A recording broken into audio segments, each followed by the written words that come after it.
Hello, Sugar Cookie Marketing Facebook group. I am Bonnie Bradley with Sweet Stella Treats. I have got my setup here and really excited to show you guys a super cute fall cake pop. And I'm super excited about, this is the first time I've done a giveaway in a live. I have my laptop over here, so if you see me going back and forth, I don't want to miss any comments or maybe questions that somebody may have. So if I don't see it, forgive me, and I think I can see it at the bottom of my screen here, but we're gonna jump right into it. So I'm Bonnie, again with Sweet Stella Treats. I make cake pops every single day. I've been doing little pie pops in my kitchen today and taking my time out to thank Heather and Corey for having me in this group again to show you guys some other cake pops. So just a little bit brief introduction about myself. Sweet Stella Treats over on Instagram and Facebook. I have the Pop Box subscription, which is a box of everything that you need to make cake pops if you are just getting started, or if you just want to have something fun to do with girlfriends or for your kids over the holidays. This is a super easy little activity that you can do with your people. It comes with a QR code that you scan. It takes you right to a video with me making cake pops with you. Every box is specific to a certain design. So this is the November pop box. This one is actually going out next week. I've got some subscribers that are already subscribed to this box. If you don't want to subscribe, that means that you get 4 seasonal boxes and a 5th birthday box for free. If you don't want to subscribe, you can always just purchase the box individually. So some people just get just the box. They don't want to get 4 or 5 a year. And I'm super excited that my little cake pop molds and I have done a collaboration, and she is also in the November pop box as well. So this one, they're making a pie slice. December's will be coming out soon, but just wanted to give a little plug for the pop boxes. And my monthly membership is to the Pop Party. And Pop Party is just where I talk all things cake pop. I do 2 live tutorials a month, very similar to what I'm doing here today for you guys. And then there's all these other things where we bake it down and just have differences in plungers and poppers and straws and sticks and all the things. So membership to that is also going to be open for you guys if you are interested in seeing what that's about. So I'm glad that you're here. We're going to go ahead and get popping in our s'mores cake pop. So the giveaway, back to that. So Stover & Company is my go-to for all things candy melts. They have recently come out with several flavored candy wafers, and I've done cake pops for 15 years. I know it's shocking. I can't believe it either. But 15 years, and I never was a fan of flavored candy wafers. It grossed me out, I'm just being honest. And I guess because I didn't know where they were coming from, I don't know, it just seemed weird to me. So now Stover & Company has come out with these, and since I've been a Stover & Company fan for several years now, I automatically knew that I wanted to try them, and I'm going to tell you, they're delicious. So the s'mores ones, we're making a s'more cake pop today and cake pop dough, and I wanted to do a s'mores giveaway. So Corey gave me this bright idea. I think it was Corey. I'm so sorry. I get confused on who I'm talking to on Instagram. They gave me a really bright idea of just closing your eyes and picking a winner. So anyone who follows me on my Instagram page, Sweet Stella Treats, at the end of the live today, I will randomly choose a winner, and they'll win a bag of s'mores candy wafers, and they're delicious. So I will do that at the end of the live. So, all right, let's get started. So we're going to first bake our cake. And in your ingredients list, or on the list of things that you needed today, French vanilla Duncan Hines was on there, eggs, water, and then dehydrated mushroom. Oh my God. Not mushrooms. I never even eat mushrooms. I don't know where that came from. Marshmallows and graham crackers, or the cereal graham. That just left my brain too. Today we're going to be using the graham crackers, but you can definitely use the other thing in there as well. All right, so I've already got my oven heated to 350, and we're going to just pour all that mix in there. You can use a yellow cake mix for this too. Different people like different things, but I'm going to use vanilla, and that's what I had in your ingredient list. 1 cup of water. We're going to do 3 eggs. It does not matter if these are at room temperature or not. You can just pop them in there. And then 1/2 cup of sour cream. This is going to replace the oil in the cake. So if you've ever done cake pops before, you know that oil kind of seeps out of the cake sometimes, and a lot of times if it's humid in your house or it's just a weird temperature, it can happen here in the summer. There's definitely a difference in when I'm dipping cake pops in the summer here. I'm in North Carolina, or in the winter, because there's no humidity. So a lot of times that oil can just seep out of the cake, and it just creates yellow sticks and yucky things out of your cake, even through the chocolate, if you don't get all those air bubbles out. So we're going to eliminate that and put sour cream in this one. All right, let's mix this all up together. And I have a baking dish already lined. There's no rhyme or reason why I'll line my dish with foil, other than the fact that I don't like to wash dishes. So you can line it with parchment paper, you can line it with foil, you can spray it and wash it if you want to, but I always try to create a little less work for all the things if I can. So that's a way that I can get by with not having to wash more dishes, because we already wash enough if we're in our kitchen, right, all day long. So mix this up. Isn't it funny how you do like little weird things? Like I catch myself doing this a lot when I'm mixing. There's no reason. It's just kind of something that you get used to doing out of habit. Weird creatures. All right, so I've got my foiled lined baking dish here, and I'm just going to pour all this in, and I'm going to put it in the oven at 350. This is another thing that I always do. I like scrape it down just to make sure I got everything in the bottom mixed in there really well. Pour it in. And I'm going to bake this for 27 minutes. You do not have to bake yours for 27 minutes. You know your oven, but over the years, my oven has definitely gotten a little bit, I guess, warmer. Probably needs to be regulated or something like that again, but I used to bake it like 32 minutes, and now 27.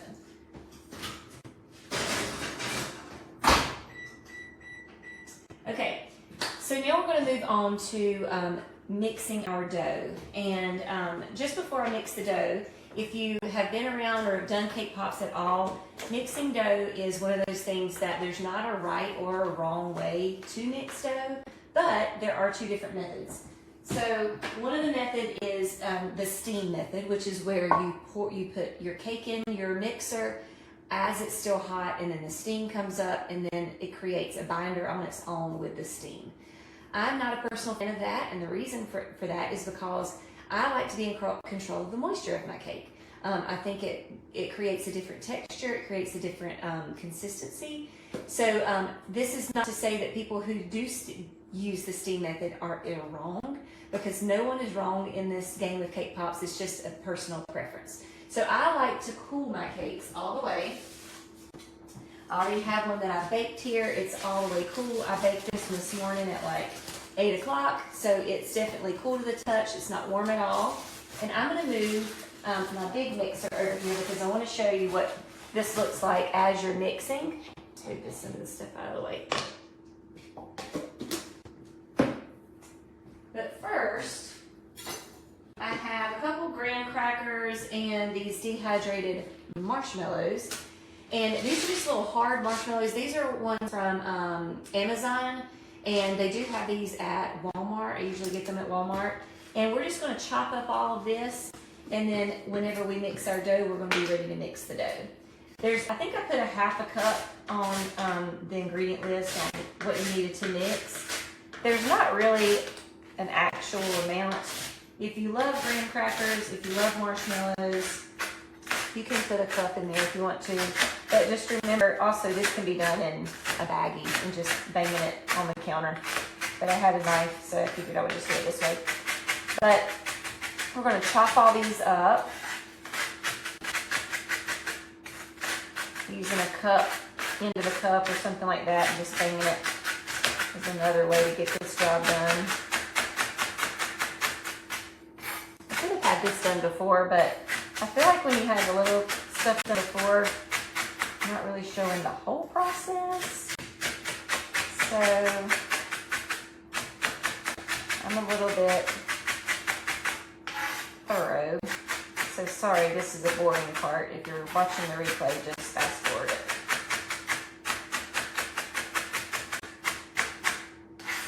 And again, you can use the Golden Grahams cereal if you like the Golden Grahams. I definitely use that a lot when I'm decorating these cake pops, when I'm making just like a disc cake pop.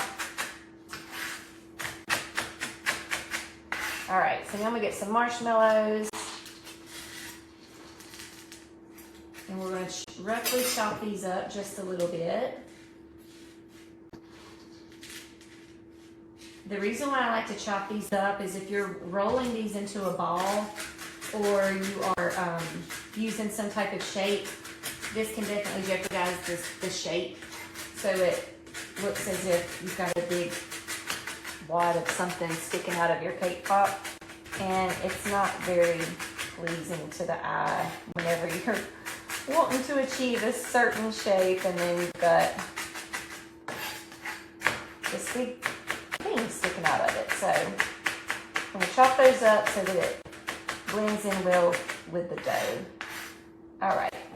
Okay, now I'm going to move the big mixer over here. So too bad I don't have like some kind of like a rolling table. Just roll the mixer right on. So give me just a second. And yes, you can mix your dough with your hands if you want to. It just takes a little bit longer, and I just save a little bit of time doing it with my stand mixer. I'm going to show you a little bit as we go in stages on how our dough looks. And I'm going to put on some gloves just because sometimes I get tired of touching cake and I don't want to have to go wash my hands in case I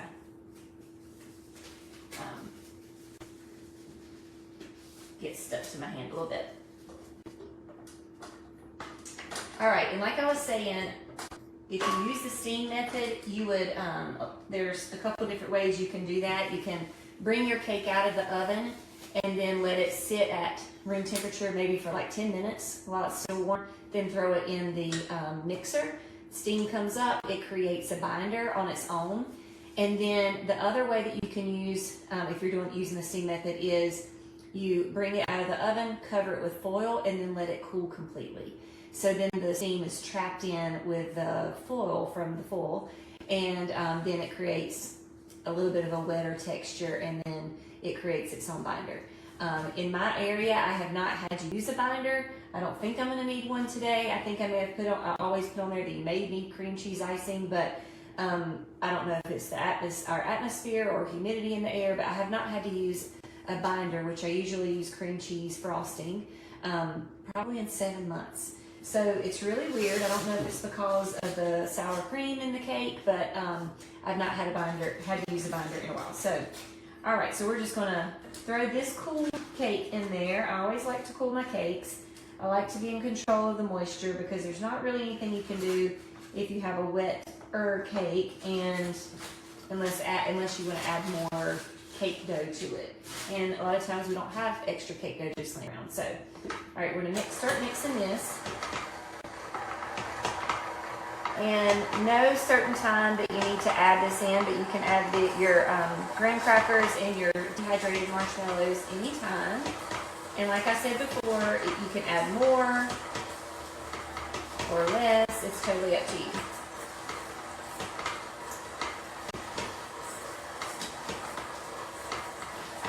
Yes, right here.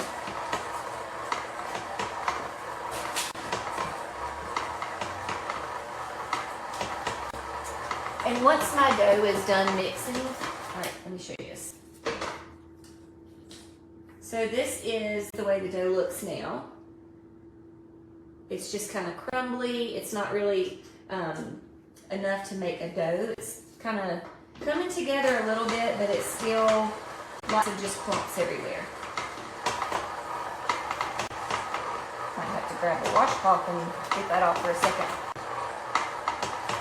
If you're using a standing mixer, one way to tell is like your motor will start to slow down a little bit. You can start to kind of hear it pulling away from the edges. And I'm going to show you what this looks like when the dough is done. So you can see how it kind of formed on its own. Sometimes it'll wrap itself around the paddle, but it's definitely in a clump all together on its own. I did not need a binder at all. And then I know that it's nice and ready because I can form little shapes without it crumbling apart. All right, so I'm going to move this guy back over to the other counter.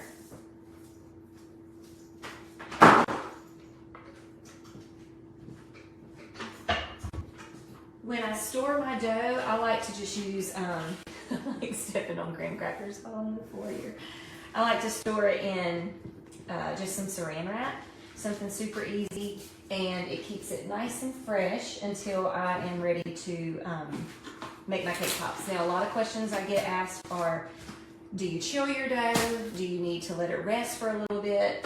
The answer is no. Jump right in it, do what you need to do, and get started on cake pops. Now, when I first started 15 years ago, I did chill my dough because I used a lot of binder in it, and the binder almost made it just wet almost. And that was a long time ago. And then as I learned how to make cake pop dough that did not need to be chilled, it changed my life, because obviously we want to work and be efficient with our time. So this dough is good to go, does not need to be chilled, doesn't need to rest or anything like that. All right, to prep our s'more cake pop that's really cute, I'm going to set this aside. Another question I get asked a lot is, how long does this stay good? So I like to use the rule of thumb. If you are mixing this cake on a Friday and it's not used by Sunday, you need to refrigerate it. If you know you're not going to be able to use it until Sunday, go ahead and throw it in the fridge in a Ziploc baggie. Another thing, and this is personal preference, there's not a right or wrong way, and depending on what recipe you use and what ingredients you have in mix-ins in your dough determines on how good it is if it's just sitting at room temperature. If I was going to use this tomorrow, I would just leave it out on the counter. Once it's wrapped, or once it's dipped in the chocolate, obviously it can last a little bit longer because it's locking in that moisture and that flavor. All right, so before we get started on that, I'm going to get out 2 more graham crackers because we're going to be using these for our s'more cake pop. And I've got good old Great Value brand here, nothing fancy. And then we are going to make our s'more cake pop out of these. Now, you can use a really big one if you want to, or if you want to make it a little bit more pop-sized or bite-sized, we're going to cut down. Oh gosh, I'm losing everything here. Isn't it funny how you can have this huge place to work, and then I just make myself do this little bitty area here. But it's okay. We're all right. All right. I don't know why I do this to myself. Okay, I'm just going to cut with a paring knife, or just like a slicer with a sharp edge or a straight edge, not a serrated knife, and make it into a square. And I'm going to do the other one just the same way. It's okay if it cracks a little bit.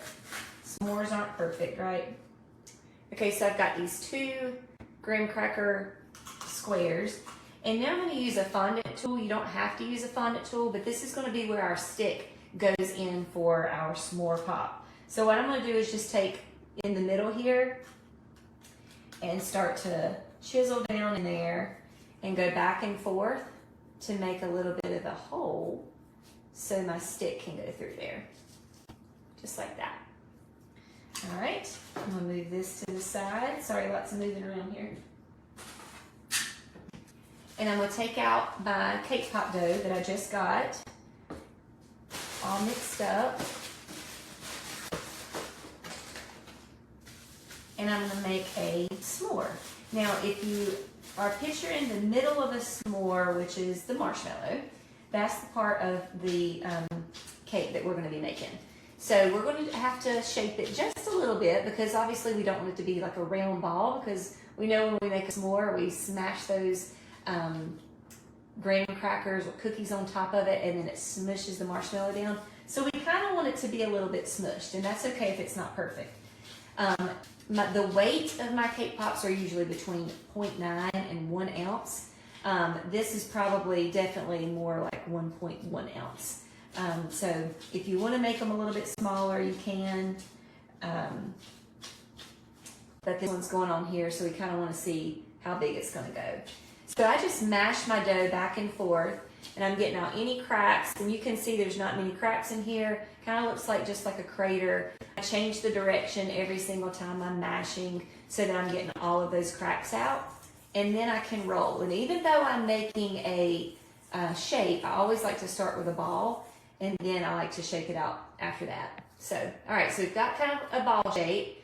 Now we're going to start to mash down because we want those graham crackers to kind of sit on top of it. So there we go. And now I'm going to get my white candy wafers here. This has already been heated up, but I'm going to throw it in there just for another 20 seconds or so. I got some crust in there when I was holding that up, showing you. And when we melt candy wafers, a lot of times people overheat, and that can be the problem with with your candy wafers kind of oozing off of your stick or off of your cake pop, or lumpy and clumpy. It's definitely a sign of overheating. Sometimes we think, oh, that's not heated all the way through, let me heat it again, and then really you just need to pump the brakes and it's already heated, and just hold tight. If you have overheated chocolate, just let it sit at room temperature for maybe 10-15 minutes, and then you can see if it's ready after that. Another good way to make sure you're not dipping with overheated chocolate is to get a thermometer. And I've got one here. It's in my Amazon storefront. It's not anything super fancy, but it tells you what the temperature of the chocolate is.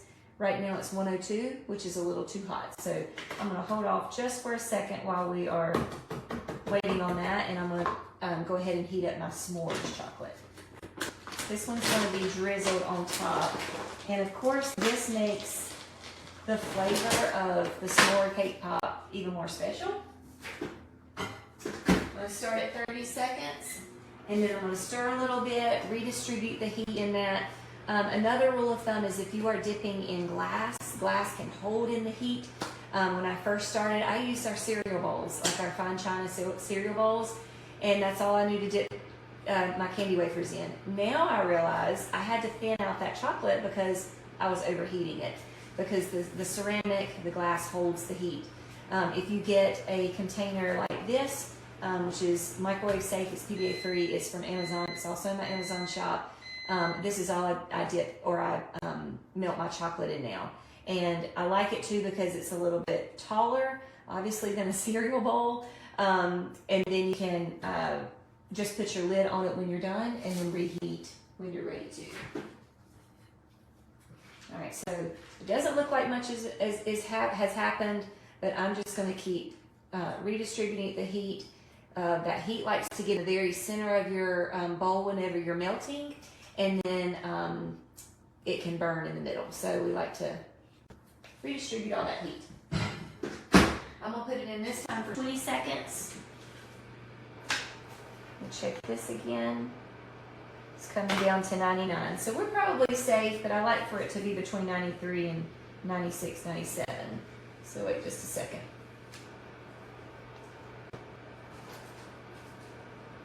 If you have any air bubbles, you can just tap them out on your counter and watch all those bubbles kind of drift away. I'm going to glance at my notes here just to make sure I'm not forgetting anything.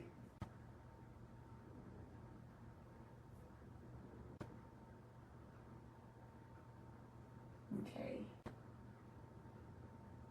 Another way that you can, if you're not a fan of having to heat up chocolate, I mentioned this I think on the last live that we did, if you are not a fan of just having a big block of chocolate that you have to reheat, you can pour this chocolate out on some wax paper and wait for it to dry, and then chop it up and then put it right back in the baggie.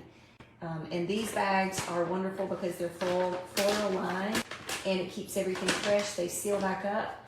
I even save these bags for when I order another big case of candy wafers, and then pour all of those candy wafers back in those bags, because those are super easy to store, keeps the sunlight out,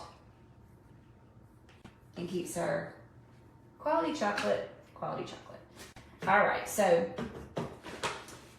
I am a proponent of the massage gun. It helps drizzle off all the extra chocolate, and I've become used to it, and I have AAA batteries on my stand at all times. All right, so here's our little s'more cake pop. Remember, we mashed down the top and the bottom just a little bit, so it'll look like that it's just been mashed down with our graham crackers. I'm gonna put my stick in the chocolate. You don't have to do that. I like to do it just as an extra precaution. This dough is strong enough that you do not have to do that if you don't want to. And then I'm gonna dip it in the chocolate and drizzle off all the chocolate. Now, I'm not gonna drizzle off all of it because I want it to look a little bit organic with having that chocolate run down and melt on the candy wafer. So I'm gonna place it where my hole was in that graham cracker, and then pull it up, and I'm gonna push until I see that it looks like it's melted around right there. See that?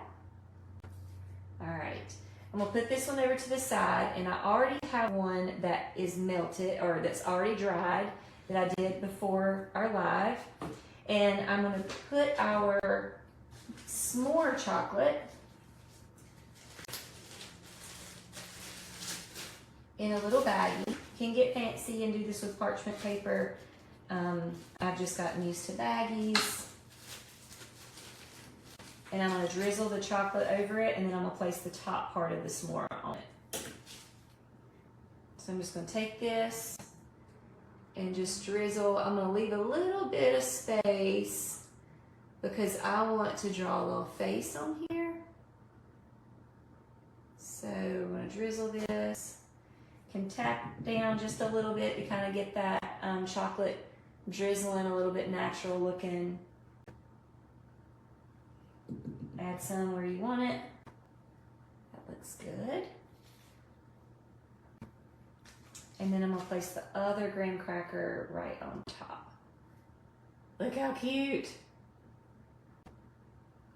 Okay, and then we're gonna paint on that one to top it off and just give it a little personality. If you have any questions, I think I'm seeing all the stuff, so if anyone has any questions, holler at me and I'll answer any questions that you have about Cakpops. Put this to the side. So this is the way I just clean off the edges of the lid, where the lid goes. This is the way I do it. Just clean that off like that. And then I put my lid back on, let this harden, and then when I'm ready for it, I just put it in the microwave again for 30 seconds, chop it up if I can, or move anything around that's melted, and then let it melt again in the microwave for another 30 seconds, and then keep going. All right, so I've got some poppy paint here. And poppy paint is super easy to use. I know Alex over at Cakepop TV has done a great job with creating a product that you don't need a whole lot of. So I'm gonna I've already shaken this up a good bit. I can get it open. Sorry.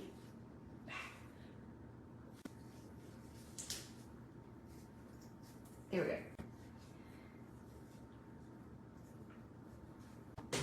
And I have a paintbrush here that's a little bit, it's pretty small. It's not super big. No fancy paintbrushes. It's just a little brush that I got either, I do have some from my little Cakepop molds, but a lot of times I just get them from Hobby Lobby. And I'm going to use just a little bit of black to make his eyes or her eyes. One thing that you can use too is the end of a cake pop stick and just dab it down in there, but I didn't want them to be quite as big as the end of the cake pop stick on this one. Make a little nose, and then a little mouth. To clean off that poppy paint, just use a little bit of lemon extract. How are we on time? Oh, 1:30. All right. Clean that off. If it dries on there, it's a little bit of a booger to get off, so you want to get that off as soon as you can. And then I'm going to use a neon pink. This is Rolka neon pink for the cheeks. And I'm going to use the same brush that I just used and just paint on some little rosy cheeks.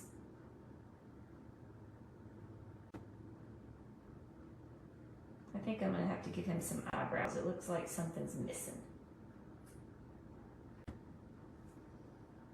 Here we go. Yes, I'm going to give him a few little, maybe some little eyebrows up here. And then it matters too, sometimes if you have a thicker brush. This is one, not the thinnest one that I have. That looks better. With all these fine details. And then I'm just going to get a little bit of white and give him a little shine in his eye. I think all these little details are what bring these little characters to life. Here we go. So you got a s'mores flavored cake pop that's decorated like a s'more. I mean, can you get any cuter? All right. That's all I have for you guys today, and I hope this was fun. I hope it was helpful. If you make a little s'mores cake pop, please tag me and show me. I do need to do the giveaway, and if you have followed me on Instagram, or if you were already following me on Instagram, just unfollow and then follow again, because I want it to be fair, where everybody that was here for the live is entered into the drawing.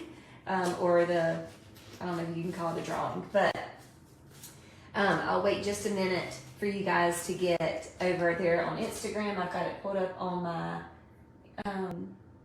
my laptop here, and I'm going to choose a random winner. So if you are not following me on Instagram, go follow me to win a bag of S'mores Stover and Company. I'm going to choose it in just a second. And if you were already following me, just unfollow and then follow again, and then you'll pop up in the new followers. So I'll wait just a second on that. But I hope you enjoyed this live.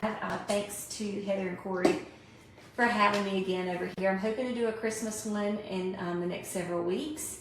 And there's lots of things that we can do for Christmas. I just thought this little guy would be cute for the fall weather, November, sitting around the campfire. This is a pretty good size s'more right here. Another thing that you can do, and that I've done for orders before, is remove the stick and actually just sit it down in a package, and it looks like a little s'more sitting there without the stick. So this was fun to bake with you guys. And all right, I think I'm going to go ahead and choose the winner. Let me refresh my page just to make sure. Oh yeah, people are still going over. All right, so I'll wait just a second. Some other, yeah, lots more are coming through. So I'm gonna wait just a second. I want it to be fair. And then if you jumped in just a little bit after we got started, I was telling everybody about our November pop box. This is where you get all the ingredients, your favorite chocolate, sticks, an instruction card. You even get a little bouncy ball that shows you the size reference of what your cake pop should be. You get the cake mix, BRP box shop for drying your cake pops, a big sturdy stand, all the things that you need to create your own cake pops at your own house. There's a QR code that you scan, and it takes you right to my video of me decorating these cake pops with you. The November box is a pie slice. Let me get this out.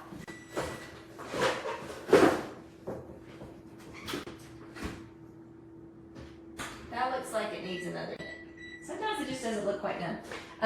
In the November box, you're getting the My Little Cake Pop Mold pie slice, which is super cute. You've got the sprinkles to make a orange piece of pie in your cake pop box. So lots of cute stuff. If you want a subscription, it's on my website, sweetstellatreats.com. You don't have to have a subscription. You can just buy the boxes as long as supplies last. These come in your box. If not, you would just get everything else minus the My Little Cake Pop Mold, which these guys are $10 to $15 a piece. So you're getting a really good deal to get them in the box. So, and shipping is included in that price of the box. So, and the pop party is open for you guys today as well. My monthly membership, which shows every single thing about cake pops. And I'm not super good at being salesy, and I'm Heather and Corey are probably thinking, I don't say things like that because I'm not a good marketing person, but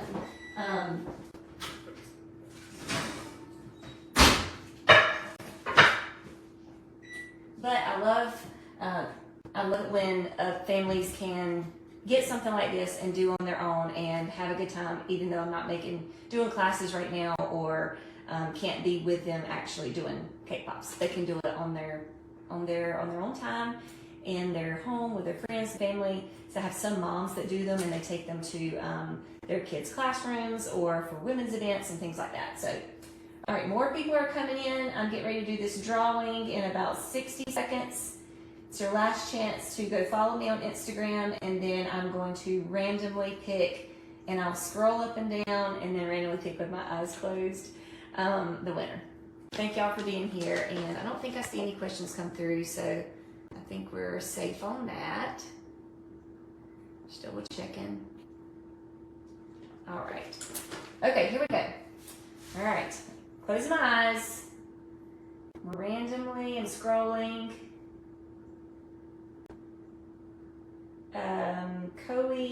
Cookies. Is that right? Cookies by Mimi?